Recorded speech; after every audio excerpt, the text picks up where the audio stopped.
प्रश्न संख्या 42 Shri Jaiprakash Agarwal. Question number 42। जी, टेबल ऑफ द हाउस। पहला प्रश्न पूछिए। सर, मैं जो सवाल मेरा लगा है और जो मंत्री जी ने जवाब दिया है वो बेहतरीन जवाब है, बेहतरीन जवाब। और एक बहुत इंटेलिजेंट मंत्री से यही उम्मीद थी और मुझे खुशी है। और मैं सर मंत्री जी, मैं एक बहुत साधारण आदमी हूँ और आज की तारीख में बोलने दीजिए, नहीं क्या हो रहा है?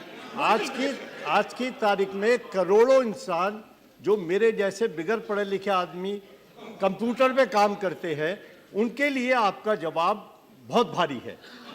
मैं साधारण शब्दों में, क्योंकि दो तीन तरह के फ्रॉड है। एक इकोनॉमिक फ्रॉड हो रहे हैं कि वो हैक कर लेते हैं, पासवर्ड हैक कर लेते हैं, बैंक में डेबिट हो जाता है, बहुत देर से पता लगता है। कुछ हमारी साइट है, उनको हैक किया जाता है, ब्लॉक किया जाता है, उस पर बराबर होता है। डिफेंस मिनिस्ट्री का भी हुआ ही है ऐसा। और कुछ कानून आपके जो आपने बना रखे हैं जिसके बारे में साधारण आदमी को बिल्कुल नहीं मालूम, क्योंकि कोई भी अवेयरनेस का प्रोसीजर आपके यहाँ नहीं है। मैंने तो कम से कम किसी अखबार में उसके बारे में नहीं देखा।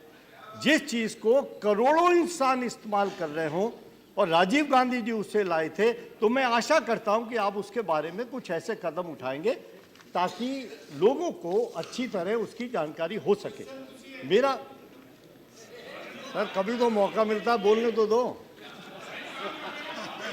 तो मैं मंत्री जी, मैं ये जानना चाहता हूं आपसे, in absence of registration of cyber cafe and IDs, there is no procedure for registration of cyber cafes at the moment.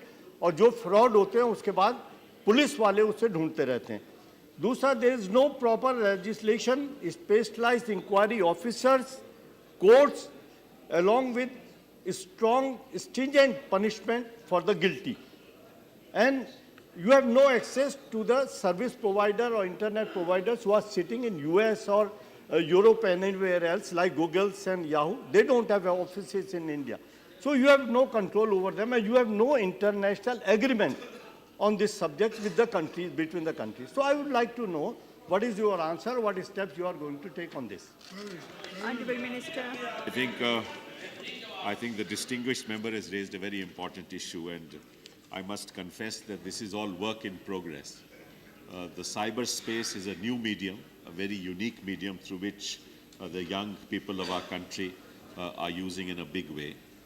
And we are discovering as we move along the nature of and the complexity of the crimes that are taking place. There are, on the one hand, financial frauds taking place. I'll give you a small example. Supposing there's a hacker outside of this country and there is an ATM machine, an outlet.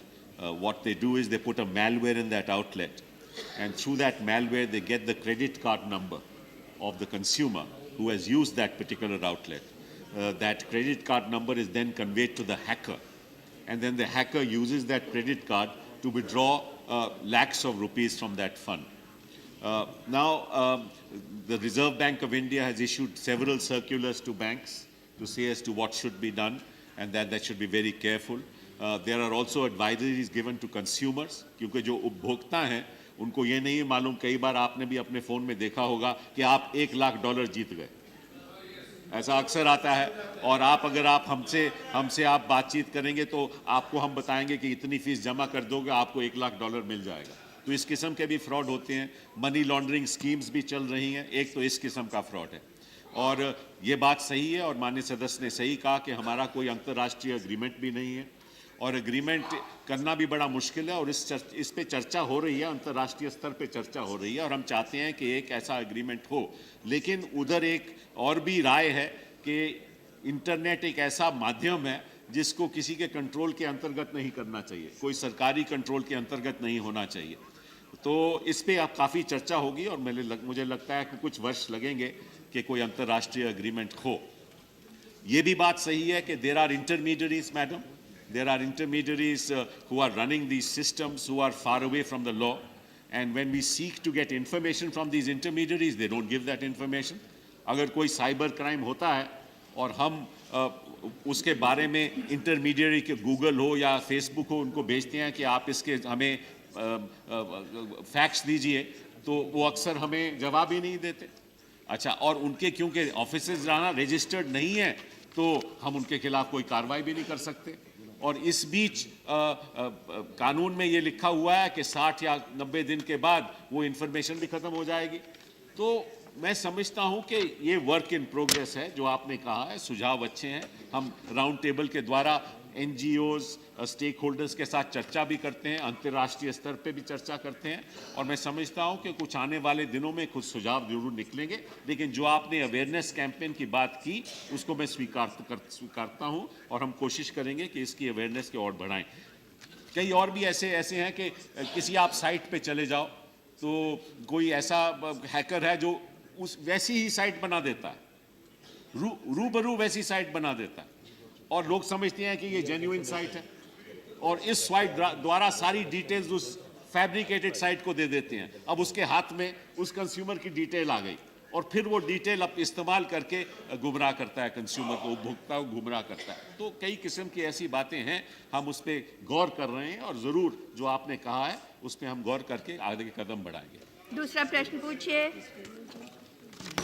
Sir, मैं मंत्री जी से जानना चाहता हूँ, एक तो जो आपने जवाब दिया उसके साथ साथ मैं आपको एक छोटा सा इंसिडेंस जो महाराष्ट्र में बम्बई में हुआ था कि 2 बच्चों ने कोई कमेंट साइट पे करे और उनके खिलाफ ज़बरदस्ती मुकदमा गिरा गया, उन बच्चियों को पकड़ा गया और हैरेस किया गया। तो आप बताइए कि ये क्या प्रोटेक्शन आपने रखी है ताकि कानून का मजाक ना बने, ज़बरदस्ती कानून को उनके ऊपर ना इस्तेमाल किया जाए, और आपने क्या इस पे कदम उठाया? दूसरा मेरे साथ सब बड़ी मुश्किल से सवाल आता है, एक आता है कभी, तो मैं ये जानना चाहता हूँ कि आपने R&D पे कितना पैसा खर्च करा इसमें? ये सारे जो आपकी कोर्स वगैरह हैं, जो रिसर्च होने वाला है, जो आप पूल ऑफ प्रोफेशनल्स तैयार करने वाले हैं, उसके R&D पे आपने कितना पैसा खर्च करा? कितने कॉलेज और स्कूल आपने गवर्नमेंट रिकॉग्नाइज खोले जहां उनको वो ट्रेनिंग मिल सके? और तीसरा कि आपने क्या अलार्म सिस्टम ऐसा कोई डेवलप करा है कि जिससे कभी इस तरह का अटैक हो, मान लीजिए आपके न्यूक्लियर पे हो या आपके पावर एस्टेब्लिशमेंट पे हो, तो उसके लिए आपने क्या सिस्टम तैयार किया है? क्योंकि लोग बहुत डरे हुए हैं, लोगों को नहीं पता लग कि ये क्या हुआ है, क्या नहीं करा आपने। और मैं ये ज़रूर चाहता हूँ कि आप पूरा पेज एडवर्टाइजमेंट दिया करें ताकि लोगों को पता लगे हमारे राइट्स क्या, हम क्या कर सकते हैं। और जो सुझाव माननीय सदस्य ने हमारे सामने रखे हैं आपके द्वारा, मैं उस पर ज़रूर गौर करूँगा, लेकिन 2-3 सवाल जो उन्होंने उठाए हैं उसका मैं जवाब देना चाहता हूँ। पहली बात तो ये है कि हमारे यहाँ एक CERT in organization, computer emergency response team, Indian computer emergency response team, वो हम साइबर स्पेस में क्या हो रहा है, और एक उनका हमारा दफ्तर भी है, मैं आग्रह करूंगा कि आप दफ्तर में जाके देख भी लीजिए। हम सारे जो साइबर स्पेस में डेटा होता है उसको हम गौर से देखते हैं कि यहाँ कोई डेटे में कोई ऐसी बात तो नहीं हो रही जैसे हमें लग रहा है कि कोई साइबर अटैक हो रहा हो, और जैसे ही हमें कुछ लगता है कि कोई ऐसी बात हो रही है तो हम तुरंत एजेंसीज को इन्फॉर्म करते हैं, और उसको हम ये कंप्यूटर इमरजेंसी रिस्पांस टीम के हमने में बड़ा पैसा खर्च किया है और उसे रिसर्च करते हैं हर सेक्टर में, चाहे वो एविएशन सेक्टर में हो, चाहे वो बैंकिंग सेक्टर में हो, चाहे वो ट्रांसपोर्टेशन में हो, तो हम गौर करके इंफॉर्मेशन देते हैं और इसको हम और रिसर्च करेंगे। पहली बात तो ये। दूसरी बात जो आपने बात उठाई महाराष्ट्र की, मैं बिल्कुल सहमत हूँ।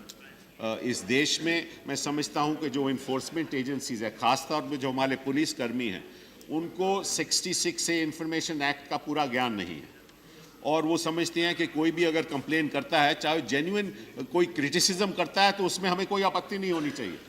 और मैं समझता हूं कि अगर हम आपत्ति करेंगे तो हम फ्रीडम ऑफ एक्सप्रेशन का उल्लंघन करते हैं, और ये सरकार प्रतिबद्ध है फ्रीडम ऑफ एक्सप्रेशन को पूरी तरह से प्रोटेक्शन देने के लिए। तो हम इसकी निंदा करते हैं, ऐसा इंसिडेंट नहीं होना चाहिए। और उस महाराष्ट्र के इंसिडेंट के बाद महाराष्ट्र के पुलिस कर्मी हैं, उनके खिलाफ कार्रवाई हुई है और महाराष्ट्र के चीफ मिनिस्टर ने कार्रवाई की है।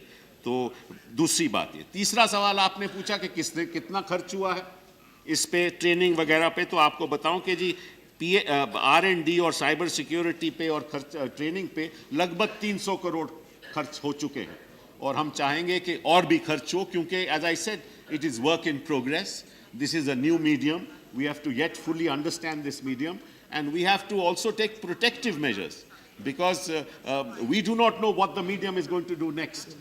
And in a sense, all financial institutions, all private businesses, because private businesses is also doing business on cyberspace, they must have protective measures through technology within their systems so they can protect the data of their businesses. But I don't think private businesses are fully aware of the fact that anybody can hack them today.